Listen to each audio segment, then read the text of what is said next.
Justice is not always loud. Sometimes it is silent, and sometimes it needs no words to be understood. What happened today will not be forgotten, and the lesson will live on far beyond this park. What do you think about what unfolded? Share your thoughts in the comments. If you enjoyed this story, like the video, subscribe to the channel and turn on notifications so you never miss an incredible story. Jean-Claude continued his walk, passing under the dim glow of streetlights as he neared the edge of the park. A few people still watched him, their gazes filled with something that was not fear nor admiration, but understanding. They had seen something today that could not be easily explained.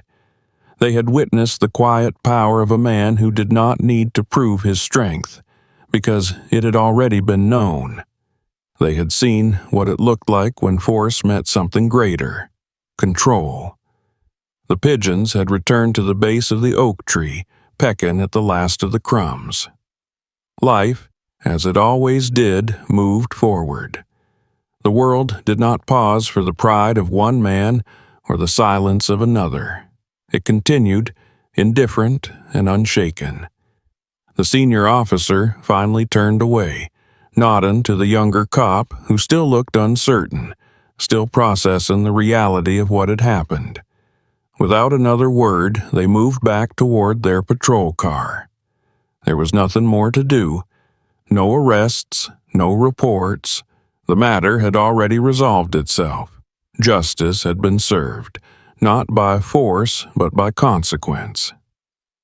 Jean-Claude reached the end of the park, stepping onto the quiet sidewalk. The streetlights flickered on, casting their glow against the pavement. The city stretched before him, vast and waiting, filled with 1,000 other stories that would unfold without his presence. He had come to the park for peace, and peace in its way had returned. He had changed nothing. He had simply been there when the moment needed him. He did not smile. He did not celebrate. He did not look back. Because there was nothing left to see. Because justice, when it is real, does not need an audience. Because power, when it is true, does not need to speak. And as the night embraced the city, Jean-Claude Van Damme disappeared into the darkness, his shadow stretching long behind him, a quiet echo of the lesson he had left behind. The senior officer, still watching him, finally spoke, his voice low but firm, just enough for the younger cop to hear. "Let him go."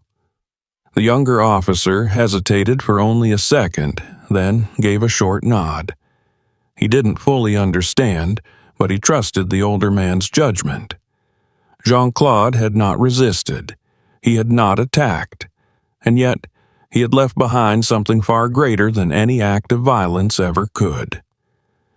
Jean-Claude stepped onto the sidewalk beyond the park, his shadow stretching long across the pavement as the last light of the sun dipped below the horizon.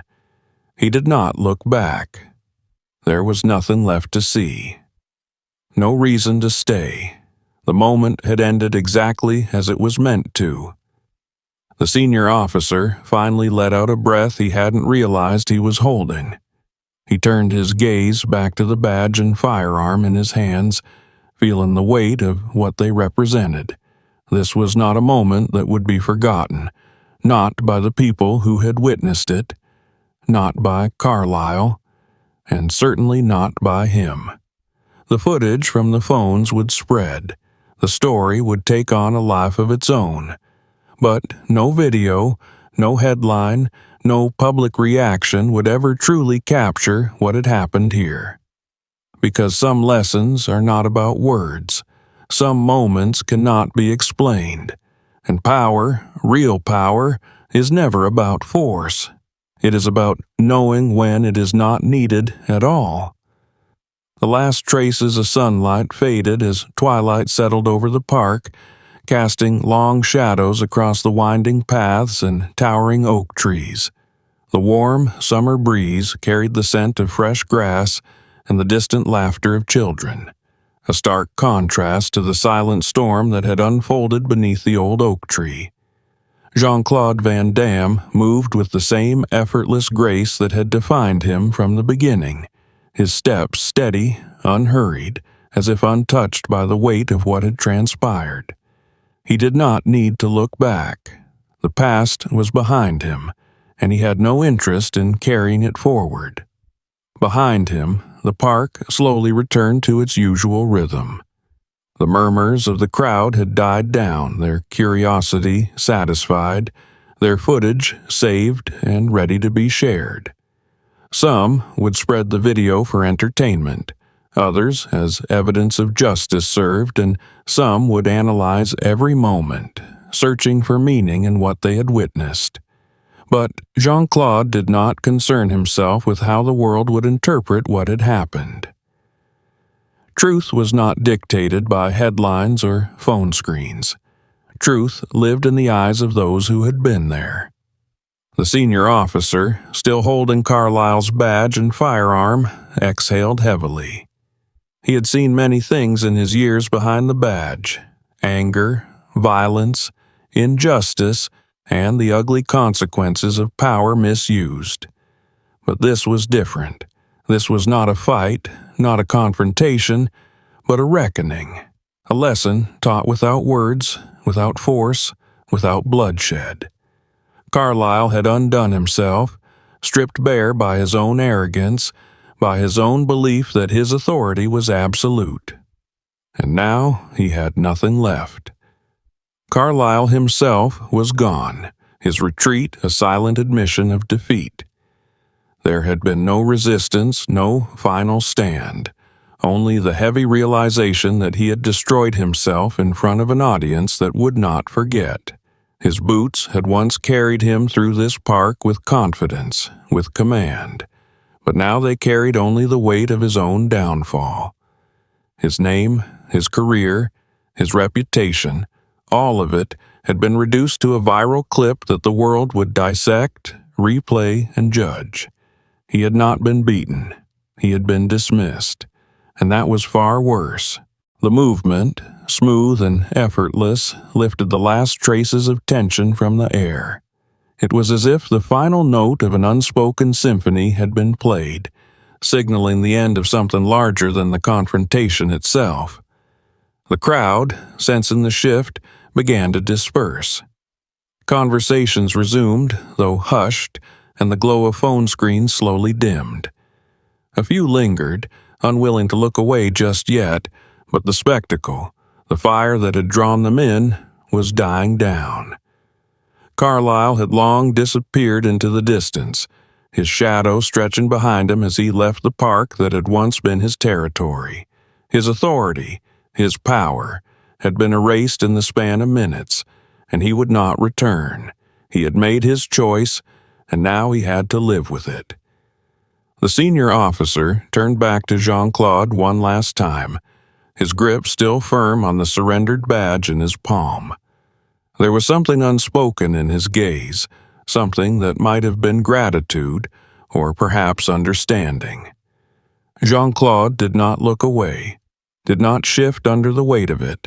He simply acknowledged it, and then, just as quietly as he had come, he walked away.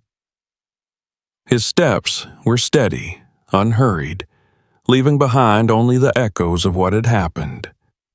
He did not look back. There was nothing left to see. The park, washed in the fading amber light of the setting sun, reclaimed its peace. The air, once thick with conflict, felt light once more. Children laughed. The wind rustled the trees. Life, as it always did, moved forward. And the earth beneath the old oak tree held the memory of a battle not fought with fists, but with something far greater. The quiet dismantling of a man who had mistaken force for power, and the silent lesson of one who had never needed either to win. The evening air settled over the park as the last remnants of tension faded into the warm glow of the setting sun. Jean-Claude Van Damme walked with the same steady, effortless grace he had carried throughout the entire ordeal. His steps were measured, purposeful, yet completely unhurried. There was no weight of victory on his shoulders, no need to revel in what had transpired. The moment had passed, and to him it required no further thought. He had done nothing more than exist within it, allowing nature to take its course. The people around him, however, had not yet fully moved on. The crowd, though dissipating, still carried murmurs of what they had just witnessed. Some exchanged hushed words. Others scrolled through the footage on their phones, already crafting their own narratives. A few still stood in stunned silence, trying to process how a single man had unraveled an officer's entire career without ever throwing a punch.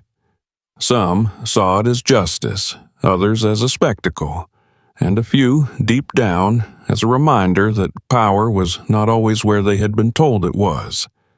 The senior officer, still gripping Carlyle's surrendered badge and firearm, exhaled slowly.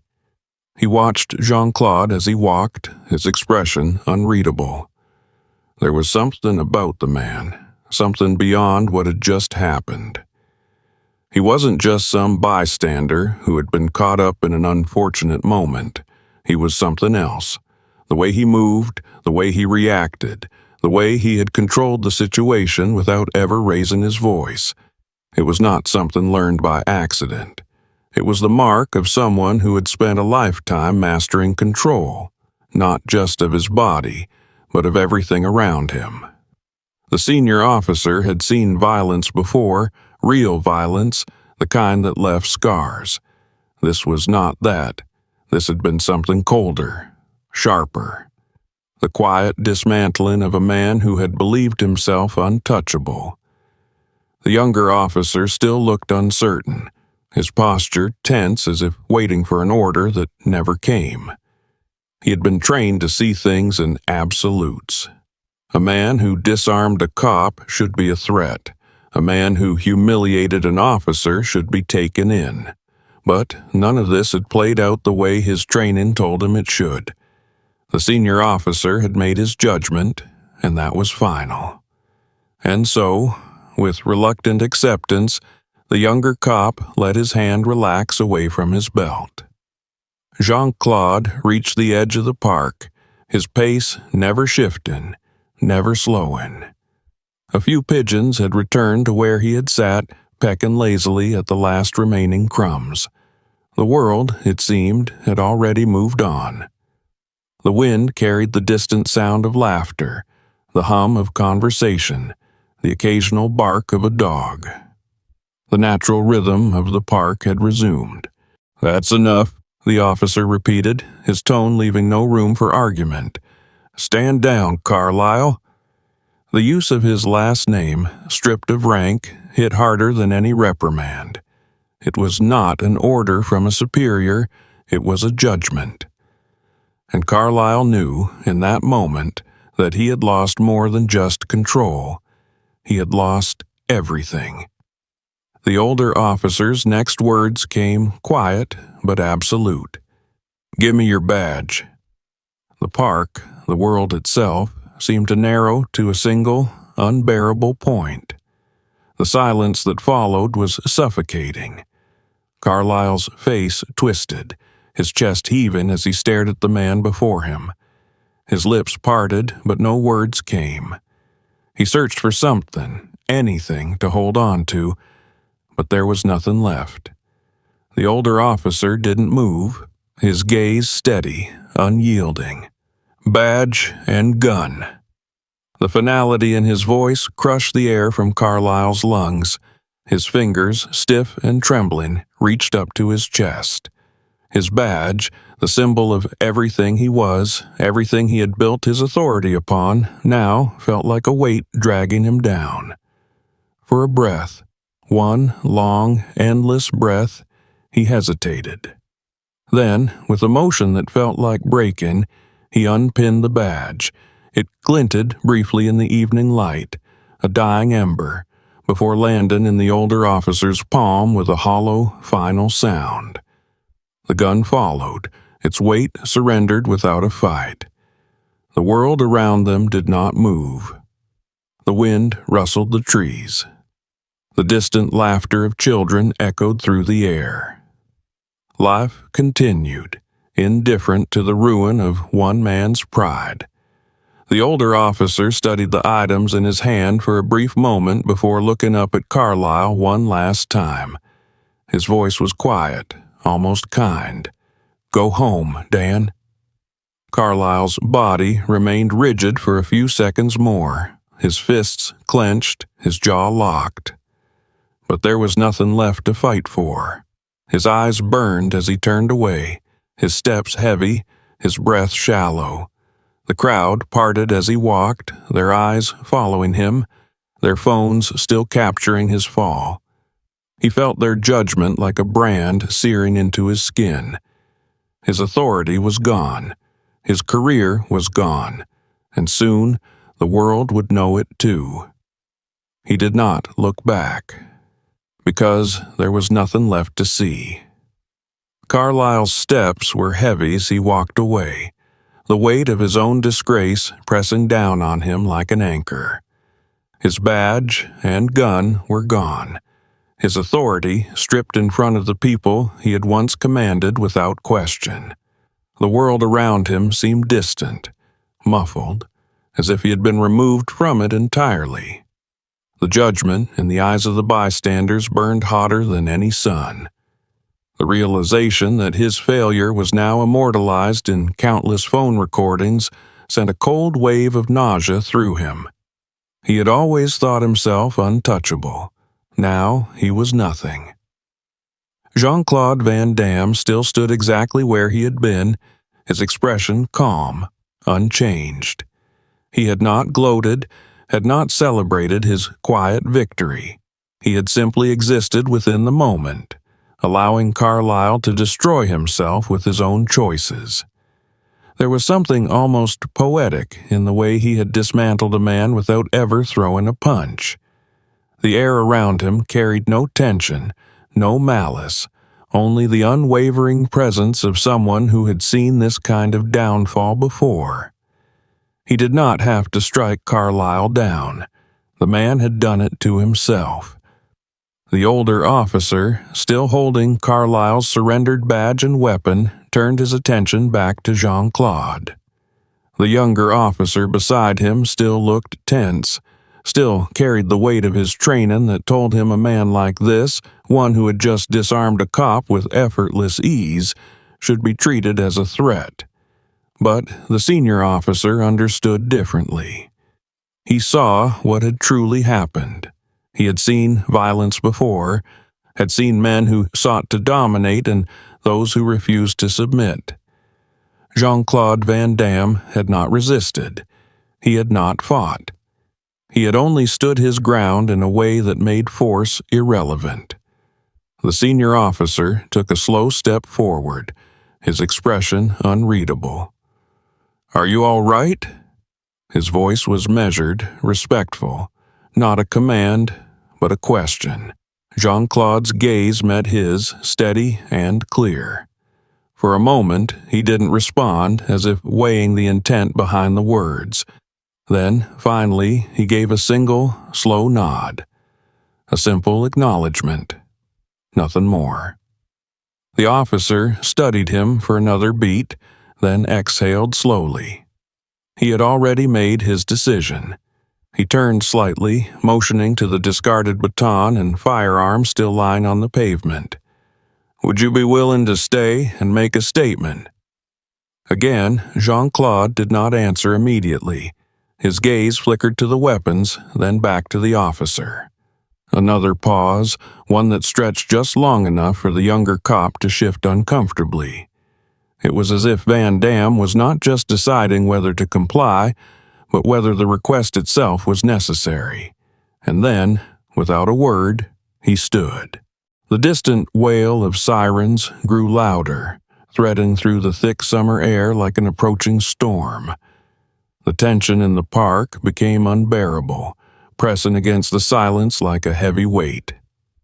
Carlyle stood rigid, his chest rising and falling in uneven breaths, his mind racing to find a way to salvage the situation before his backup arrived. His grip flexed and unflexed near his empty holster, the absence of his baton and firearm like a missing limb. The reality of it gnawed at him. He had lost both weapons, but more importantly, he had lost control. His authority, the thing he had relied on for years, had slipped from his grasp in mere moments, and now he had no choice but to wait for his fellow officers to arrive and see it for themselves. Jean-Claude Van Damme still had not moved. He sat in the same position, his expression as calm as it had been from the beginning. There was no gloating, no aggression, nothing that Carlyle could latch onto to justify his actions. He had struck first, and he had failed. That truth hung in the air, heavy and undeniable. The gathered crowd, still growing, whispered among themselves, their phones capturing every second. Some wore expressions of shock, others amusement, and a few disappointment. The shame of it twisted in Carlyle's gut, sharp and suffocating. He had never felt this way before, never stood in the center of a moment he couldn't control. The sirens reached the park entrance, the flashing red and blue lights cutting through the golden hues of the evening. The tension in the air snapped even tighter as a patrol car rolled onto the grass, tires crunching against the earth. Two doors opened simultaneously. The first officer to step out was young, sharp-eyed, his posture stiff with alertness. The second was older, seasoned, his face lined with years of experience. The younger officer's hand hovered near his belt as he took in the scene, the scattered weapons on the pavement, the frozen expressions on the bystanders, Carlyle's rigid stance, and the still-seated man at the center of it all. The older officer, however, did not move with the same urgency. His gaze was calculating, sweeping over the situation in a single, practiced motion. His eyes flicked from Carlyle to Van Damme, then to the baton and firearm lying discarded on the ground. His brow furrowed slightly, the gears turning in his mind. Something wasn't adding up. The younger officer was the first to speak, his voice firm but uncertain. "Sir, hands where we can see them." Jean-Claude didn't respond immediately.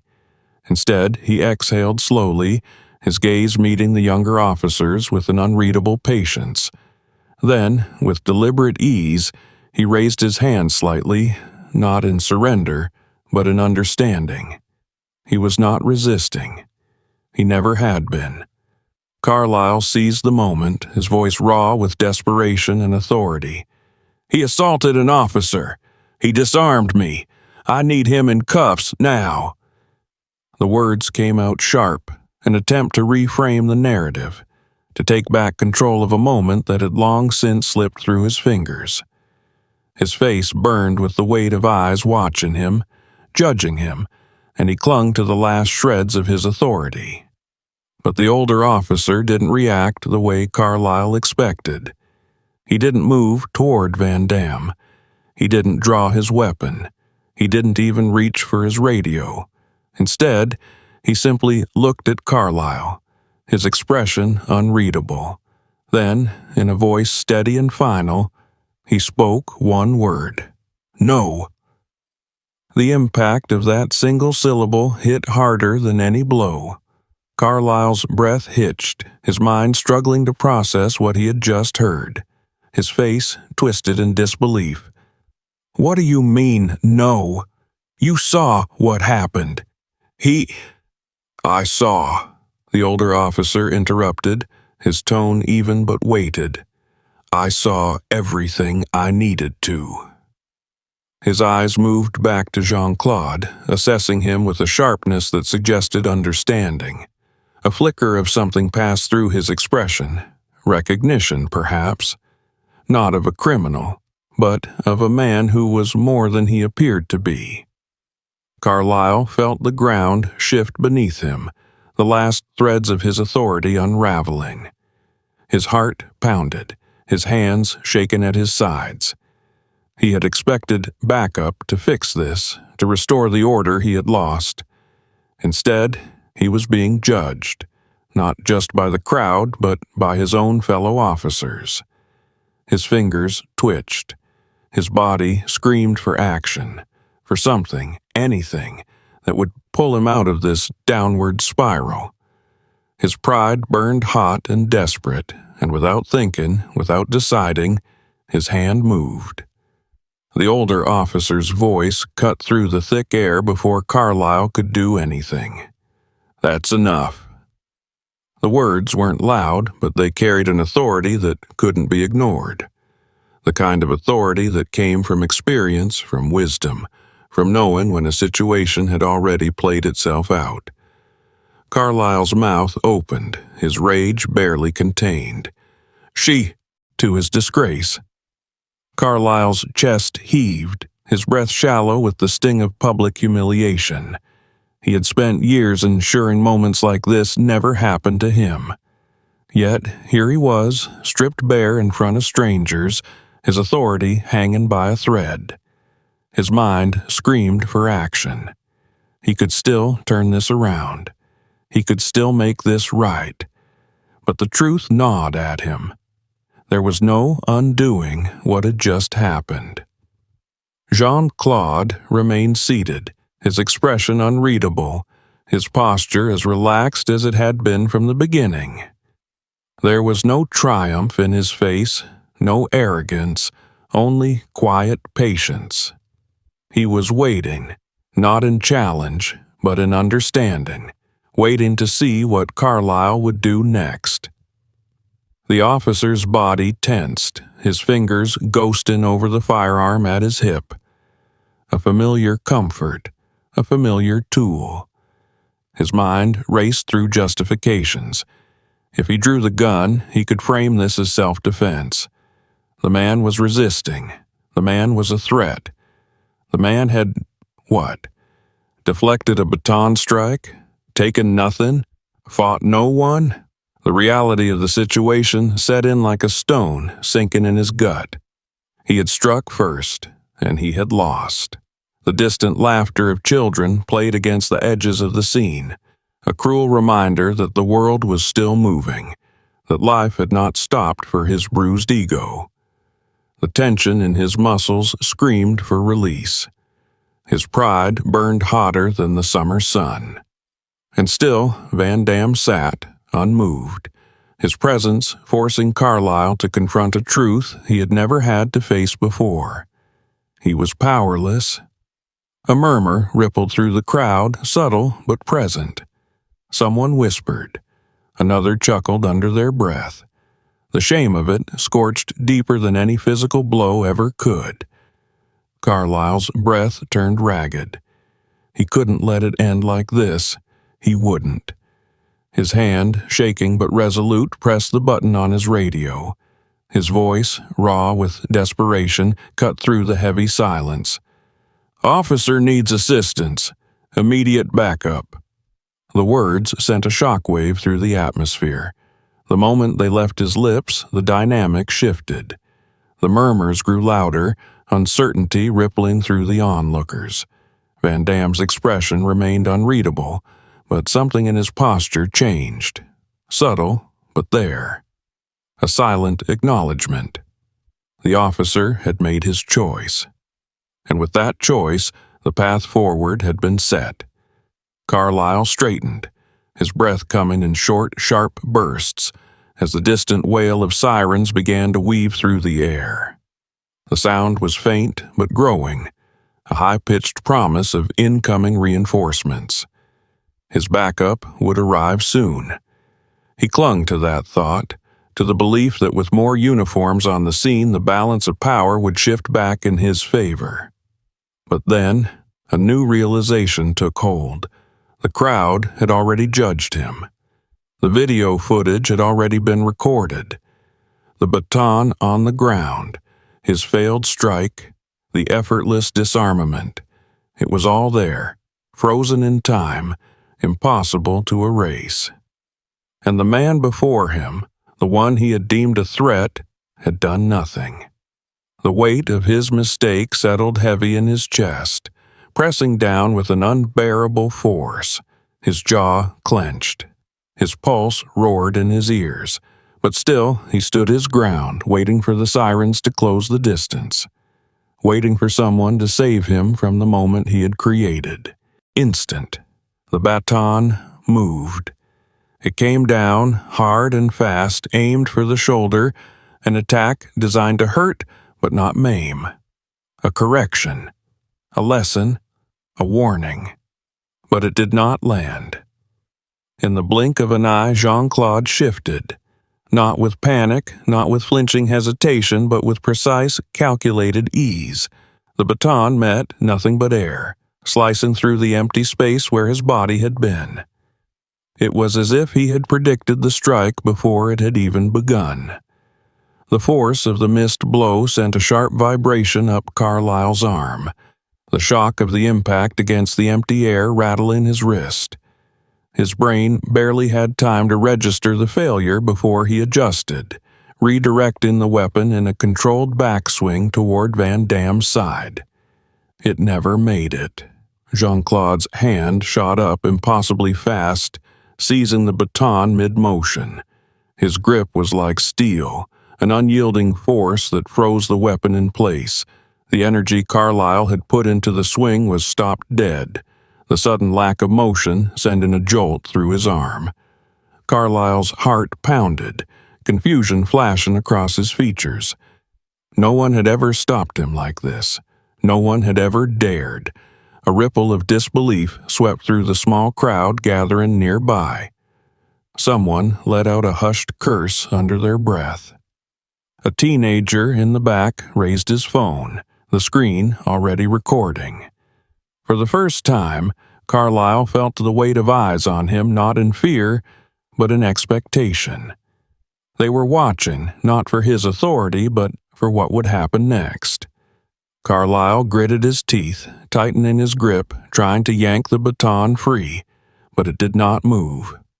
Jean-Claude, still seated, still calm, merely held it. No tension, no struggle, just an immovable grip. Carlyle yanked again, harder this time, but the baton remained firmly in Van Damme's possession. A beat passed, the world holding its breath, and then, in the simplest of movements, Jean-Claude released it. The baton clattered onto the pavement between them, rolling once before settling in the dirt. A thick silence followed, heavier than before. Carlyle's ears burned with the heat of his own humiliation, his chest rising and falling in short, sharp breaths. The phones were still recording. The witnesses were still watching. Carlyle had struck first, and he had failed. Jean-Claude had not hit him, had not fought back, had not even stood up. Yet somehow Carlyle had already lost. His pride screamed for retaliation, for action, for something to reclaim the moment that had spiraled out of his control. His fingers twitched toward his belt, instinct reaching for the next tool in his arsenal. The weight of his service weapon pressed into his palm, familiar, reassuring. Jean-Claude's eyes flicked to the movement, but his expression did not change. Carlyle's mind spun. If he drew the gun, the moment would shift irreversibly. If he drew the gun, he could take back control. If he drew the gun, he could win. But something in Jean-Claude's gaze, steady, patient, unshaken, made him hesitate. And in that hesitation, the weight of the moment pressed down on him.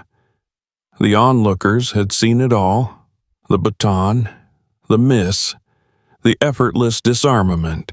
They had already made their judgment. His fingers hovered near the gun.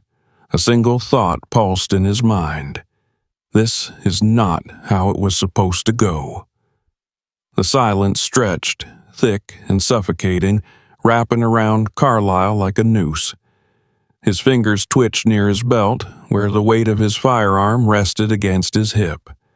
The urge to reclaim control, to rewrite the narrative, clawed at his pride, but deep in his gut, something cold and sharp twisted. The man in front of him, Jean-Claude Van Damme, had not fought back, had not hit him, had not even raised his voice. And yet, Carlyle stood in the center of a moment that had already slipped through his grasp. The baton lay abandoned between them, a symbol of his failure. The gathered crowd, silent yet undeniably present, held their collective breath. Phones were raised, their small screens glowing like digital witnesses. As the officer reached the bench, his shadow fell over Van Damme, casting half his face in shadow. The pigeons at his feet scattered, their wings flapping noisily in the sudden shift of energy. Jean-Claude did not react. He did not tense. He did not adjust his posture. He remained exactly as he was, relaxed, at ease, as if the officer standing over him was no more significant than the shifting breeze. Carlyle inhaled slowly, irritation flickering beneath his professional mask. He was used to people adjusting themselves in his presence.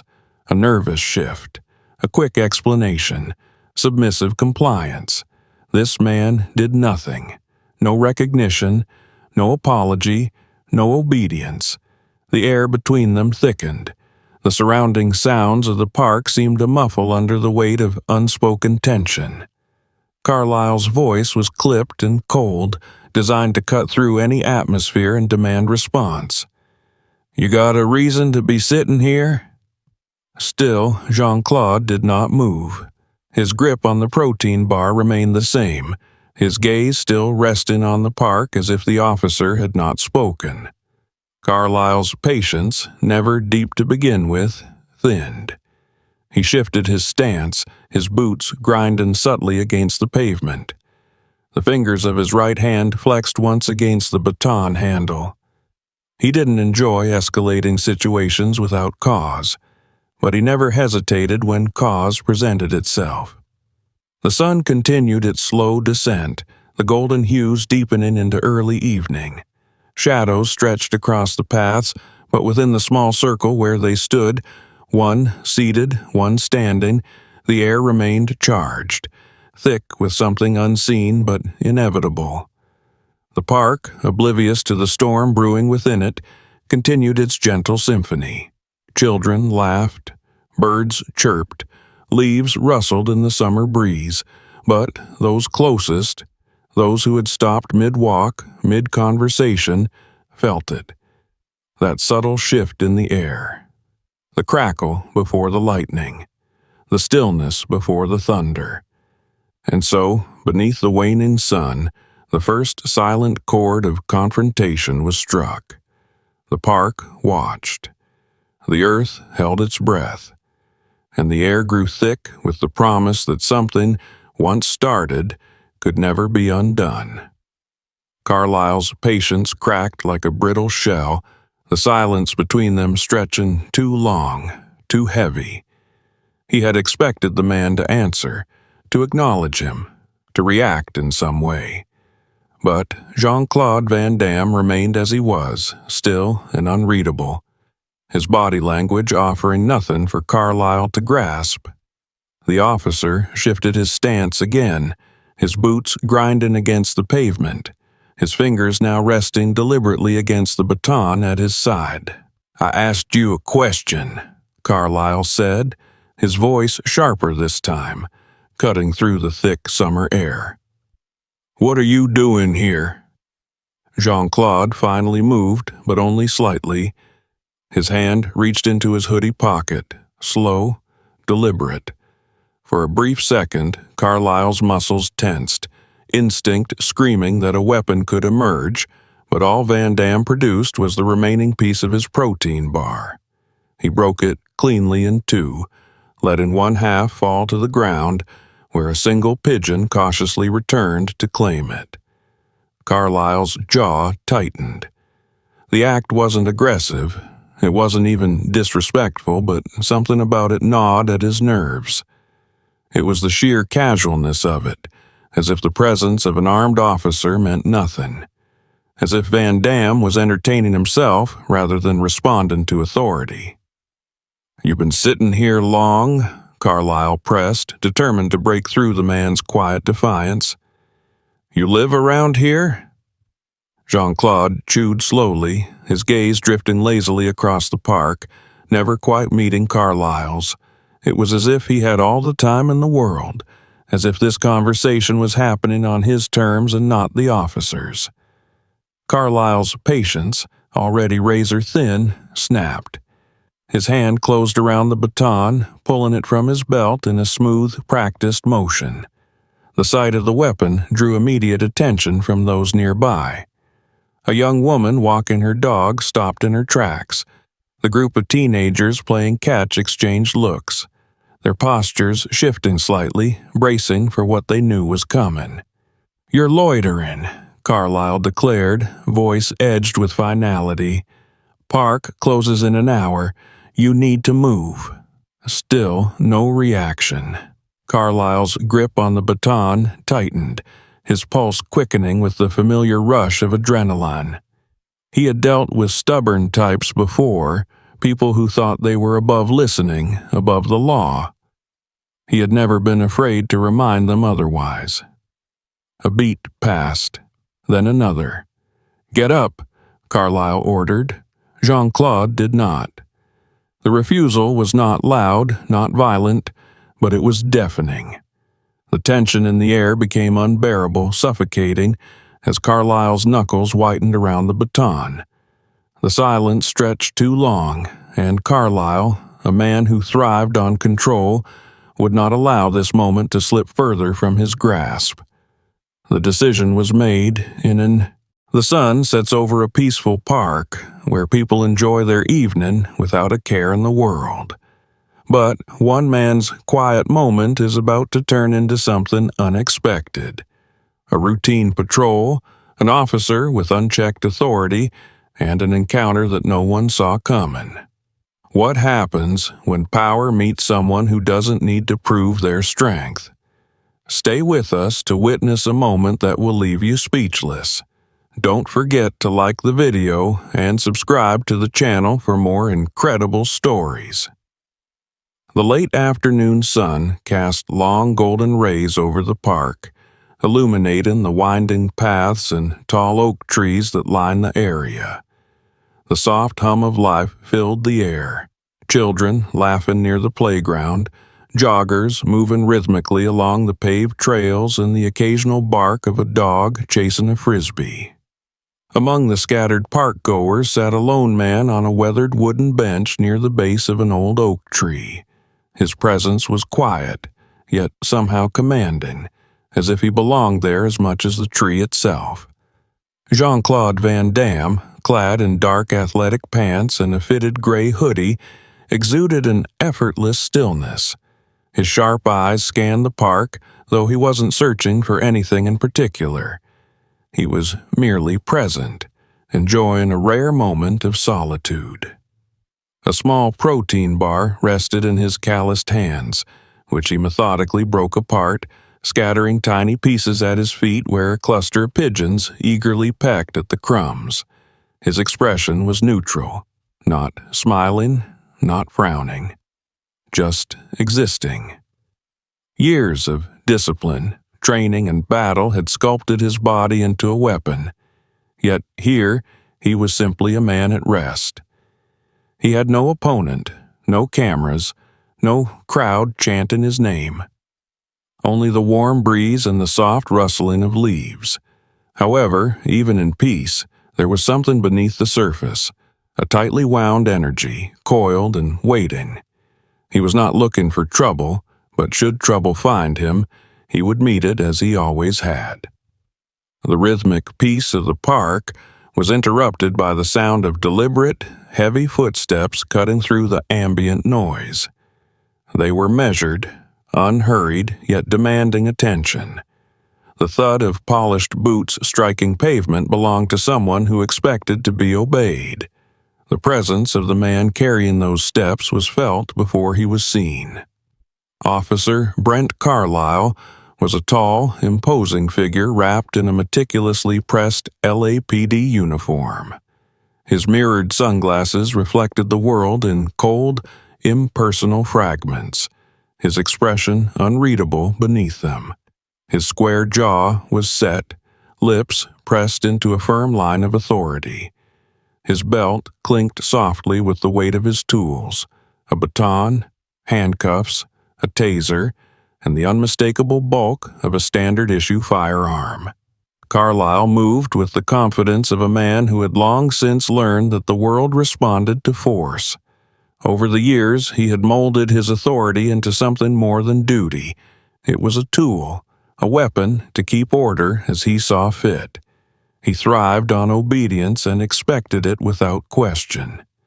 As he patrolled the park, his eyes scanned over the crowd, sorting people into silent categories. Joggers, harmless. Families with children, harmless. Couples on benches, harmless. But then, his gaze landed on the solitary man beneath the oak tree. Something about him struck Carlisle as wrong. He wasn't doing anything illegal, but he wasn't running, wasn't picnicking, wasn't walking a dog. He was simply sitting, too still, too self-contained. In Carlisle's experience, people who lingered alone in public spaces were either loiterers or troublemakers. His lips curled slightly in distaste. He had encountered men like this before, the ones who carried themselves with too much confidence, as if they were untouchable. The ones who didn't flinch under his gaze, who didn't immediately shift, look away, or offer explanations. Carlisle enjoyed correcting those kinds of people. Veering off the main path, he adjusted his stride, heading straight for the bench. The sound of his boots striking pavement sharpened, announcing his approach with deliberate intent. His fingers grazed the handle of his baton, not out of need but out of habit, an unspoken promise that he would use it if given cause. A woman, walking her dog, slowed her pace, eyes flicking between the officer and the man on the bench. A group of young men playing catch exchanged glances, recognizing the subtle warning signs of an impending confrontation. They had seen Carlisle work before.